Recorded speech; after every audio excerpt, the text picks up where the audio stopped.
Welcome to your hip conditioning activation exercises. So this one is a little bit more intermediate. So if you haven't done through the beginner one, I know sometimes it can be a bit frustrating, but go through the beginner activations first because they are useful. You can still progress them. I still do them myself, but they also will get you to have a bit more understanding and awareness of what you should be feeling, because those exercises now require you to understand a bit more where you are supposed to be feeling the activation and the stretches. So this one is a focus on hamstring and hip flexors, and we are going to start with a good morning. So the good morning stance is feet hip width apart, and we use the hip hinge. So if you've not done the beginners, again, you should be understanding what hip hinge means.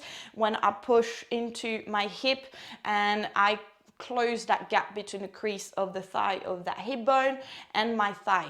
Just really make sure that you want to feel it into the back of your thigh.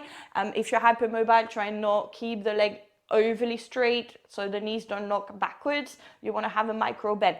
I also recommend that you really ground your feet and that you rotate your thigh out, just the thigh. Don't think about the knee or the ankle, just think about the thighs to feel an activation in the glutes. Your glutes should be active, pelvic floor should be active. We're not loading in the back here. So you can start into your hands on the hips. Yeah, this is a good morning. So the spine is neutral, but we want to feel the back of the thigh activating. We try and take it to a range where it feels a little bit challenging, and then we're going to pulse through the hips. It's not the back that does the work. Yeah, we pulse through the hip. A good morning essentially is when we come back up. So here we actually pulse it at the end range, and we try and like use the glutes and the back of the thighs. If you do not feel the back of your thighs working, you need to go back to your beginner stretches. Yeah, you want to try and avoid feeling it in the back.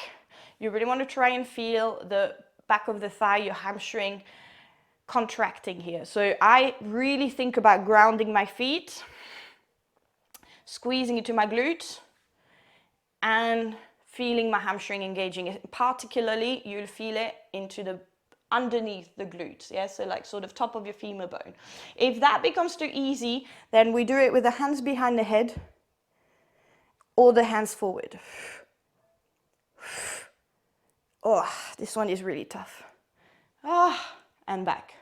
Eventually, when we go at the gym, a good morning is with the barbell behind, yeah, so it's like quite a good exercise. You can also take little weights in the hands if you really want to make it harder, but you want to really be careful that you're not loading on the back, that you keep your neutral spine, and that you really power through the glutes and the hamstring.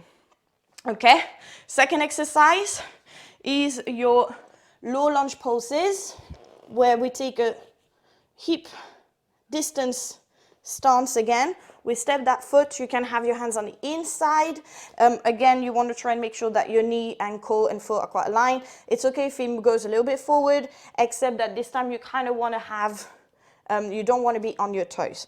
And what we focus on is the opening here. So we go nice and slow and down. So pulsate through the front of the hip here. Ooh. And I had a big click from the hip flexor now. Yes, so you should really feel the opening, the hip flexor kind of stretching. Okay? Be careful that you're not loading on the knee here. Yeah, so focus on hip. You can see it's my hip that goes down. It's not my leg, it's that hip that I try and lower. Okay? Number 3, we're going through leg lifts. So you might need to do this standing if you are very tight in the hip flexor or tight on the hamstring, yeah? So we pull the sit bone away from you. Again, we want to try and have that sort of gentle hip hinge, hands at the front. We push the ground away. We keep that spine straight, yeah? So try not round too much.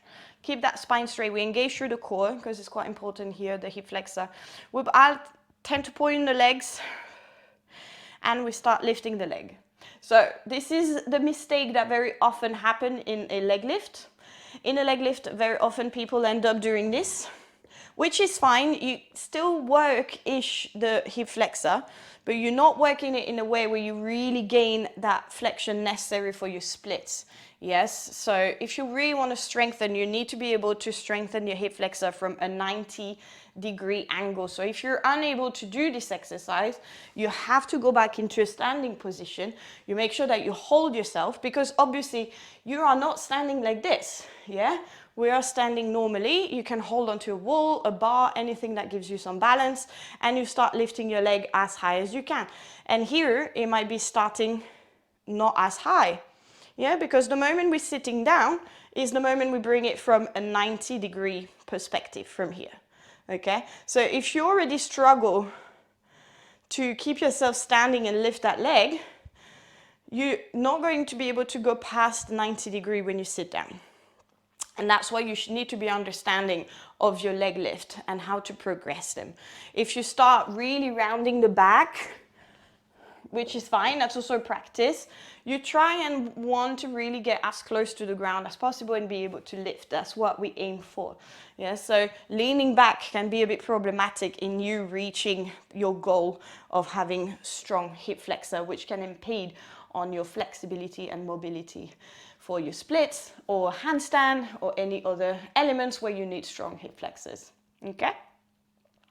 So the last one now, we're going to lie down. And we're going to do hamstring kicks. You can keep the other leg bent if you are quite tight, and we straighten that leg. So we just gently start first with taking it as far as we can with a straight leg, and we simply kick it towards us. Kick it towards us here. Nice and slow, yeah? So you want to feel that, again, that pull on the hamstring and that pull on the hip flexor. So it's like a leg lift. Yeah, you recognize this, it's a leg lift, but we do it lying down. Whew. And it's quite nice because it works your hip flexion, but it also works on stretching into your hamstring. Once you get a bit more used to it, you can start making them bigger, but I do not recommend that you use extensively momentum because it can kind of pull a bit too hard on a muscle. When you actually, it's a ballistic stretch, this one. So a lot of dancers do this stretch, and in circus we do them, but we've had enough experience in activation that we can use a bit more momentum. Here you actually want to use this as activation, so control. You keep it lower and you take it higher. Yeah, so control that movement rather than use momentum for it. I hope that you enjoy that practice, and I will see you in the next video.